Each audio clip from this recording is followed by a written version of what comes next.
Hola, nos place nuevamente estar con todos ustedes en su informativo NR Noticias, con toda la actualidad de Ecuador y el mundo, y estos son nuestros titulares. Mucha atención. El gobierno espera concluir su periodo sin mayor contratiempo y los sectores sociales se mantienen a la expectativa en declaraciones a finales de diciembre. Corte declara inconstitucional estado de emergencia por COVID-19.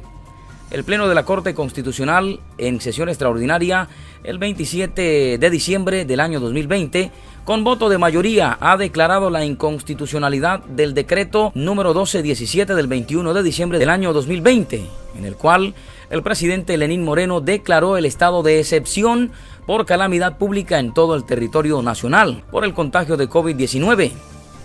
Aquí le vamos a dar respuesta a nuestra encuesta de la emisión anterior en nuestro opinómetro.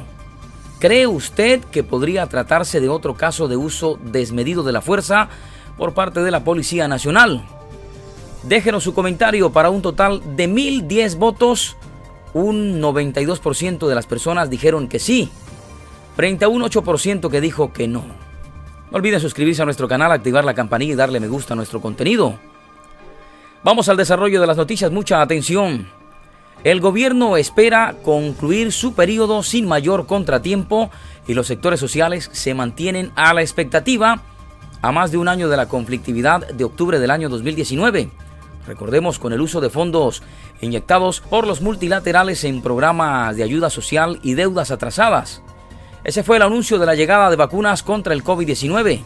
A 10 meses de la pandemia, el gobierno ya no espera mayor conflictividad en los últimos 5 meses de mandato. En declaraciones a finales de diciembre, el presidente Lenín Moreno fue enfático en afirmar que de aquí en adelante lo que puede dejar son propuestas, y el próximo gobierno. Moreno hizo esta declaración poniendo ejemplos como la reforma tributaria, que son parte de los compromisos adquiridos con el Fondo Monetario Internacional y estarían listas para su envío en abril próximo.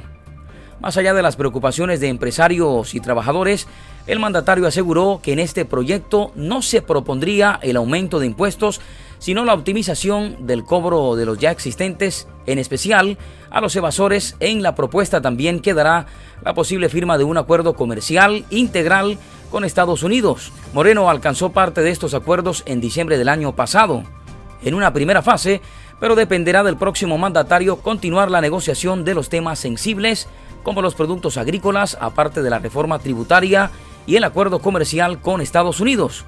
Recordemos que hay otros cambios que el mandatario calificó como acuciantes, es decir, urgentes. Y en este rango están las reformas laborales y monetarias. Sobre las laborales, dijo Lenín Moreno. Además, hizo énfasis en el proyecto de reformas que está casi listo.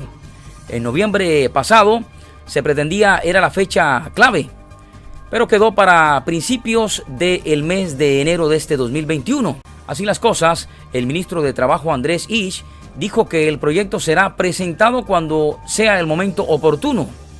El Ministerio de Trabajo intentó eliminar la dicotomía entre empresarios y trabajadores y abrió el abanico para desempleados informales, artesanos y mujeres, además de jóvenes, en el espacio denominado Juntos por el Empleo.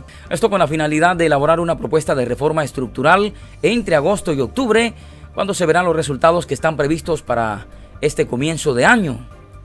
Para el analista político y catedrático de la Facultad Latinoamericana de Ciencias Sociales, Santiago Basabe, en realidad será 4 meses de enero a abril, y en este tiempo no va a pasar mucho porque el gobierno necesita una mayoría en la asamblea y el presidente no tiene partido ni siquiera. Además de que son tiempos electorales y difícilmente van a tener la aprobación de otro proyecto. Van a tener que dejar pasar el tiempo y esperar para entregar el poder, y que sea el próximo mandatario quien se encargue de llevarlos a cabo.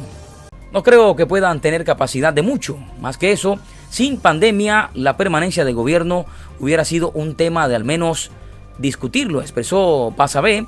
En tanto a las expectativas sobre las acciones del gobierno entre trabajadores, empresarios y otras organizaciones sociales son diversas. José Villavicencio, vicepresidente del Frente Unitario de Trabajadores, manifestó que desde enero continuarán con la resistencia y las movilizaciones nacionales con la participación de organizaciones sociales y sindicales que buscan reformas a la seguridad social. Vamos a continuar con la resistencia y la lucha porque el gobierno quiera cumplir a rajatablas la imposición del Fondo Monetario Internacional en estos meses que le quedan. Está en camino la reforma tributaria que dice que ya no va porque ya no tienen apoyo en la Asamblea. No vamos a permitir más reformas, ni laborales, tampoco incremento de impuestos, agregó Patricio Alarcón, presidente de la Cámara de Comercio de Quito, quien sostiene además que este gobierno le queda debiendo a sectores varias reformas que ya no podrá realizar por su debilidad y por las pretensiones electorales de los partidos que están representados en la Asamblea. Aunque la reforma del Banco Central de Ecuador es algo que deberá cumplir porque es uno de los pedidos de la Federación Monetaria Internacional para continuar con los desembolsos. El gobierno nunca hizo las reformas estructurales que debió aprovechar con la popularidad con la que inició. Nunca se hizo la reforma tributaria que iba a ayudar a recaudar más. Nos queda debiendo la reforma laboral, no se hizo ninguna reforma del Código Monetario que ayuda a atrasar nueva inversión. Además, tampoco se bajó el impuesto a la salida de divisas, ni mucho menos la reforma al Instituto Ecuatoriano de Seguridad Social. Son algunos de los cambios que mencionó Alarcón y que no realizó el Ejecutivo en octubre del año pasado. La Confederación de Naciones Indígenas, CONAI, lanzó un manifiesto en el que señaló que continuará en resistencia permanente si el gobierno insiste en medidas económicas que afecten a nuestro pueblo. Ahora hay más sectores afectados e indignación y malestar social por toda la profundización de la crisis. Si hay otro octubre será mucho más fuerte, aseguró. En otras noticias les contamos, Corte declara inconstitucional estado de emergencia por COVID-19 en el Pleno de la Corte Institucional. En sección extraordinaria del pasado 27 de diciembre del año 2020, con voto de mayoría, se declaró la inconstitucionalidad del Derecho Ejecutivo número 1217 del 21 de diciembre del año 2020, en el cual el presidente Lenín Moreno declaró el estado de excepción por calamidad pública en todo el territorio nacional. Pero el grave incremento en el contagio del COVID-19 a causa de las aglomeraciones, así como la exposición a una mutación con mayor virulencia importada desde el Reino Unido, a fin de contener la expansión del COVID-19. La Corte ha alegado que el decreto no se adecuaba a las normas constitucionales y agrega que no le correspondía determinar cuáles son las medidas de política pública necesarias para enfrentar las consecuencias de la pandemia, pero debe centrarse en la justificación y las razones ofrecidas en el decreto. Y según la Corte, el presidente de la República fundamentó el estado de excepción en un posible riesgo futuro y no actual, y que no se cumplió con la carga probatoria para justificar la ocurrencia real de los hechos. Agrega además que para constituir una calamidad pública, los hechos en los que se justifica el estado de excepción no solo deben ser graves, sino también imprevisibles e intempestivos.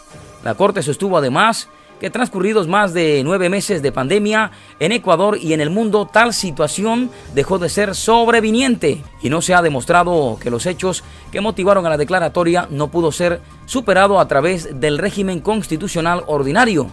Antes de irnos al cierre de nuestra emisión, les preguntamos en nuestra sección de noticias, en nuestro opinómetro, ¿cree usted que la imagen del presidente Lenín Moreno a pocos meses de terminar su mandato es buena o mala? Déjenos sus comentarios, recuerde que los de mayor relevancia serán tenidos en cuenta en nuestra próxima emisión de noticias. Los esperamos en una próxima emisión. Hasta entonces.